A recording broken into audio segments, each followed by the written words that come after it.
if you are preparing for UPSC Prelims 2026 or any other government exam, you cannot skip this video. Here we are talking about UPSC PYQ, which is the most recent 2025 paper. This is a question from polity. First statement is, on the dissolution of the House of People, the Speaker shall not vacate her office until immediately before the first meeting of the House of the People after the dissolution. तो statement 1 ये कह रहा है कि जो house of people का जब यानी कि लोकसभा का जब डिसोल्यूशन हो जाता है तो स्पीकर अपना ऑफिस इमीडिएटली नहीं छोड़ता है. तो ये बिल्कुल सही स्टेटमेंट है. स्पीकर नहीं छोड़ता है जब तक कि दूसरा लोकसभा सेशन में ना आ जाए और उसकी फर्स्ट मीटिंग ना हो जाए, तब तक वो ऑफिस में रहता है.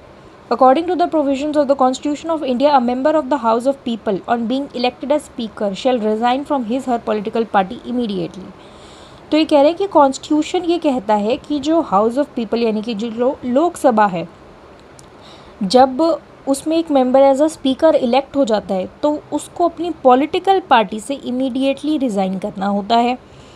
तो ये दोनों ही बातें गलत है. एक तो पहली बात तो यह है कि ज़रूरी नहीं है कि वो अपनी पॉलिटिकल पार्टी से रिज़ाइन करे, उसकी चॉइस है कि वो करना चाहता है या नहीं.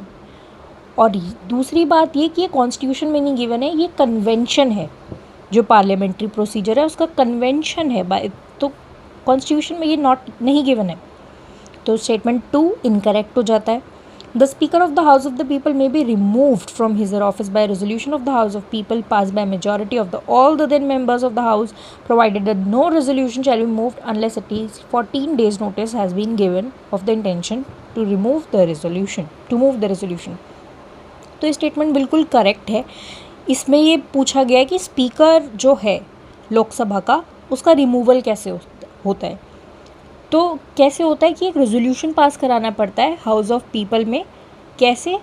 Majority of the then members of the house, जितने मेंबर्स उस टाइम पे प्रेजेंट है उनकी मेजॉरिटी, और उससे पहले आपको एक नोटिस देना पड़ता है 14 दिन पहले.